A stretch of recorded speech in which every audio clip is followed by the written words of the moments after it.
Hi everyone, my name is Rebecca. I'm a fish biologist and ichthyologist and also a PhD student. I specialise and study the evolution of Loricariids catfishes. Within the aquarium trade they are known as plecos, whiptails, L numbers. I also keep aquariums. I have worked in the aquarium trade for many years, and today I'm going to talk about one of the most popular diets, I guess, for Loricariids, but also where it's based on a few myths, and you can apply this to many other diets that are using a similar theory. So this is Repashy Morning Wood. So this is a gel diet. This is based on or designed for what's known as xylivores, which are fishes that eat and digest wood. Or it's not really just fishes, it's animals in general. That's what xylivore means. So this is a very old bottle. Is actually, oh no, there is something in there. Oh god, that's probably really out of date, isn't it? 2020, so it's not too bad.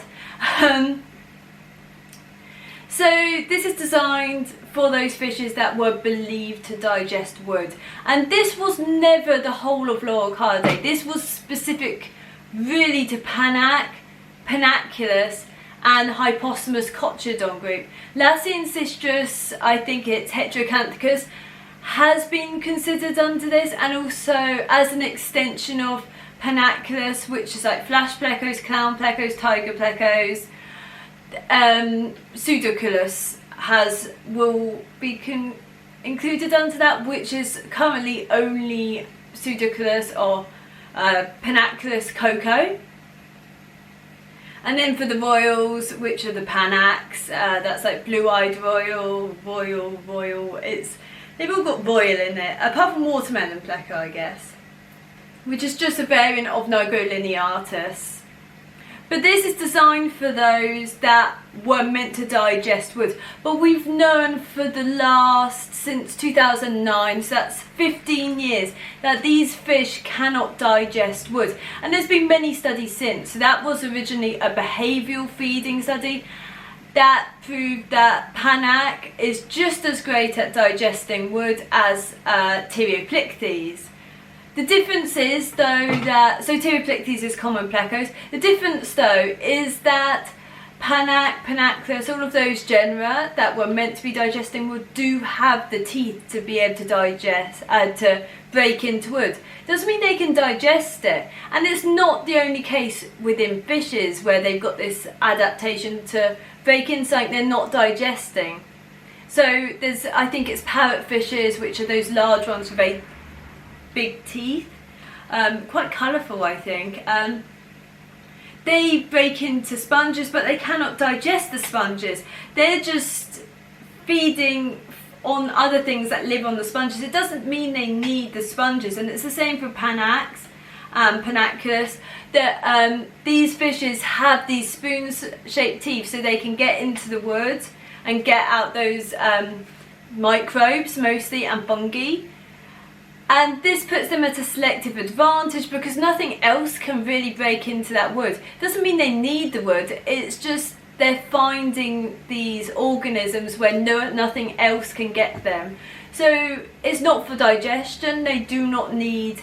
the whole situation with fibre for digestion is very complex, but this wood is not for digestion.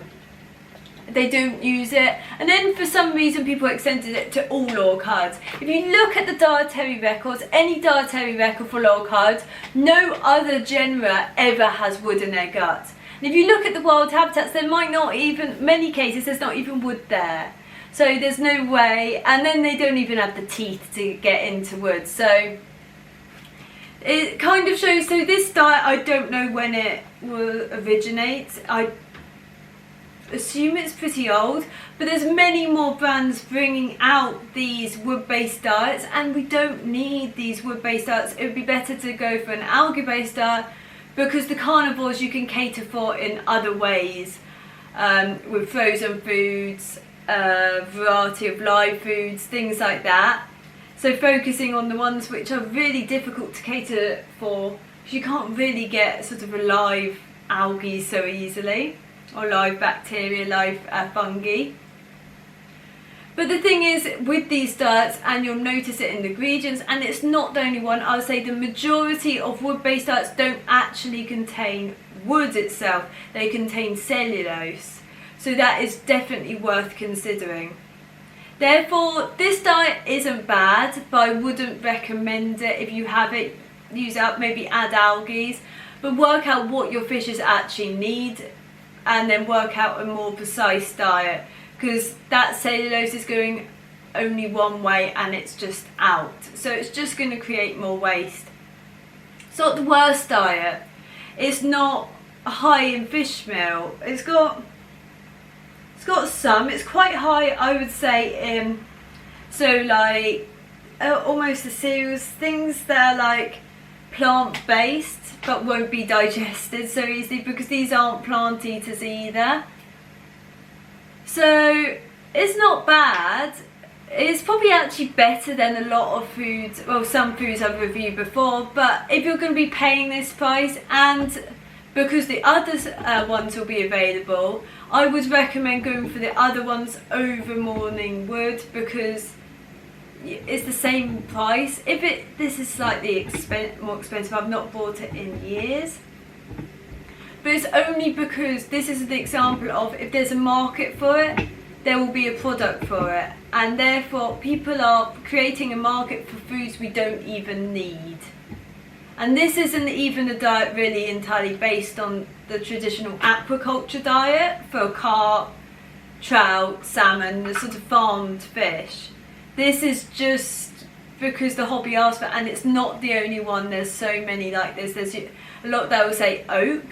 And I don't know why oak particularly, because there's plenty of oaks in the Amazon, I guess. So anyway, I'm going to go over the ingredients now, and hopefully that will be helpful. This shouldn't actually be too long. So we got here very old looking packaging. This is the wood-based diet, and it says xylivore diet with a picture of a Panaque.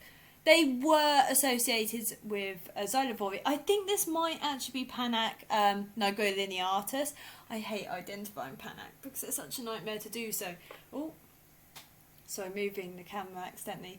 And yeah, so it says a xylivore premix. We know they aren't xylivores. We know they cannot digest wood. We know they cannot digest cellulose. We know they cannot digest lignin. They do not have the gut bacteria. They do not have the They don't have the gut bacteria first. They don't have the enzymes.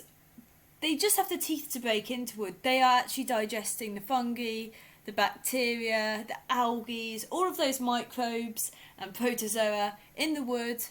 But it doesn't have to be in the wood. It can be on the wood. They've just got a selective advantage to feed around within wood.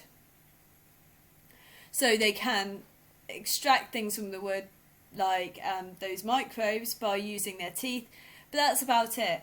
But the first ingredient here, knowing that these fishes are, and this a lot of people buy for almost all plecos, Loricariids, etc., because they assume that somehow that they can digest wood.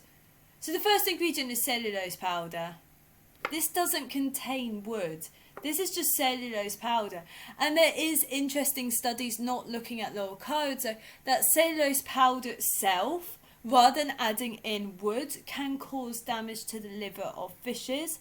It's not easy digested. So this is an entirely useless ingredient anyway. It's going in one way, out the other. It's not being digested. So great, you're paying for the main ingredient being absolutely useless. To put it politely. We've then got dried seaweed meal. That would be great. It depends on the seaweed. Like the more diversity of seaweeds would be best, not just one. But this is a great ingredient for Loricariids, Panaques. Well, not all Loricariids because there are carnivorous species. But looking at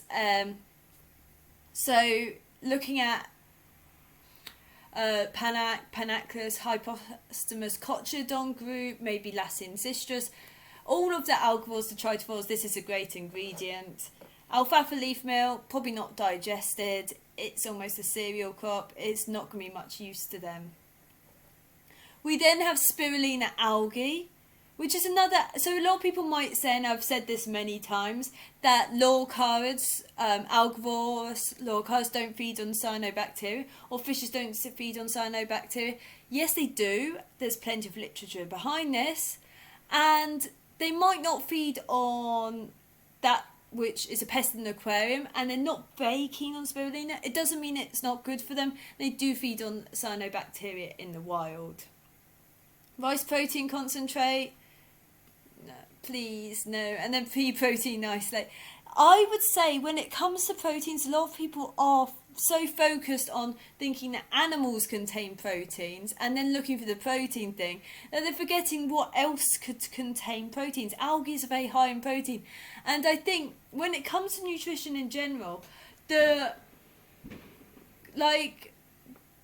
most evolved to feed on something they're going to be feeding on in the wild, and being able to extract that nutrition from.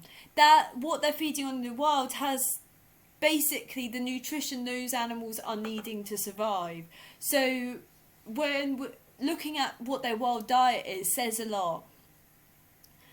Dried bruised yeast, that's kind of not bad nutritionally. Sting nettles, I think actually quite good, but I've never had Loricariids eat like the pure thing in the aquarium. Maybe if you had some Hypostomus, they potentially would.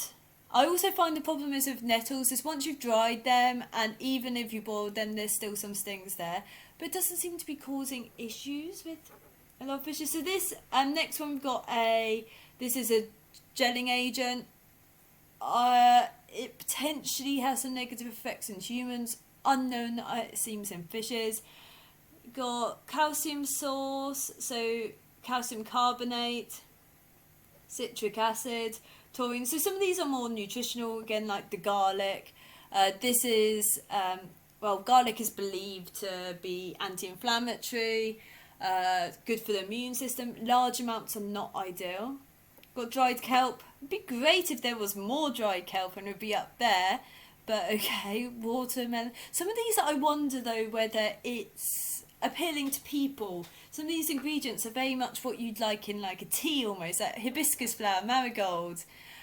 Probably not paprika. Paprika is a really good red enhancer though.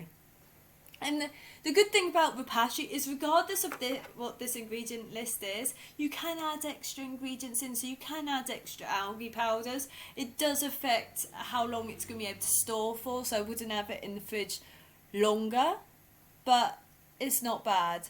We've got some turmeric. I don't know if turmeric's as much of a red enhancer, I can't remember. And then we're just going down, and most of these are more nutritional additives, so more vitamins, minerals and stuff like that. And then here, protein, 20%. People get so hung up on the amount of protein, and it has some use, but I would say the bigger use is the types of proteins, the source of protein, and that cellulose powders probably bring it down all the way, because that's the largest ingredient and it's quite cheap to buy, to be honest. So the fact that people are obsessed with Loricariids eating wood is kind of the fact that diets still contain it, and brands are still making diets with cellulose in, with wood in. Ash, as I've said before, this is quite a large mineral content, I think, compared most are around 9 or 10. So ash just means mineral content. It doesn't mean they're adding ash in. Fibre, 50%. And people say, oh, but they need it for digestion. No, they don't need it for digestion. These fishes are just using wood as somewhere to have an advantage on feeding in a different area that other fishes cannot. These are not... they don't need it for digestion. Most Loricariids don't even have the teeth to chew through it, especially the carnivorous ones. Their teeth are going to break if they try and chew on wood. If they're long, they've got like sort of, I guess almost like the spider sort of pincer teeth.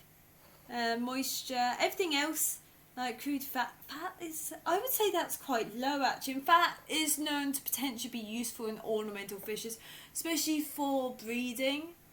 But then you could up that because it is a gel diet, and that's kind of why I like gel diets. A lot of people don't like it because you can't just you have to make it weekly or every, like, twice a week, something like that. So it's not always the most ideal, but it is the best nutritionally for your fish. So that like to suck on hardwood. Oh, but it's just like, firstly they rasp, they use their teeth anyway. I guess that is a play on the word anyway. So it's an interesting diet. It's just not ideal. I'd say if you've got it, use it up. But I'd buy algae and add it to it if you're feeding to an algivore. And then next time buy something like soilent green ideally and add more algae to that. Super green, even more ideal if they're algivores. But with super green, they're less likely to feed on it, I find, than soilent green. And I can up with algae powders the volume of algae on soilent green, so this one.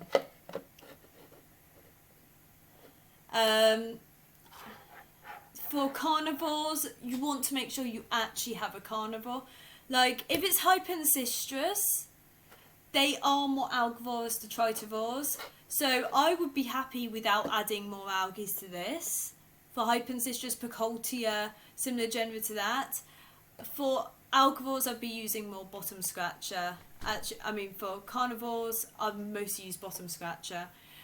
But if you're making the mistake of feeding a true carnivorous diet to a algivore or detritivore, then you can end up with really bad bloat issues, because unlike a lot of diets that say carnivorous, that is actually a really carnivorous diet.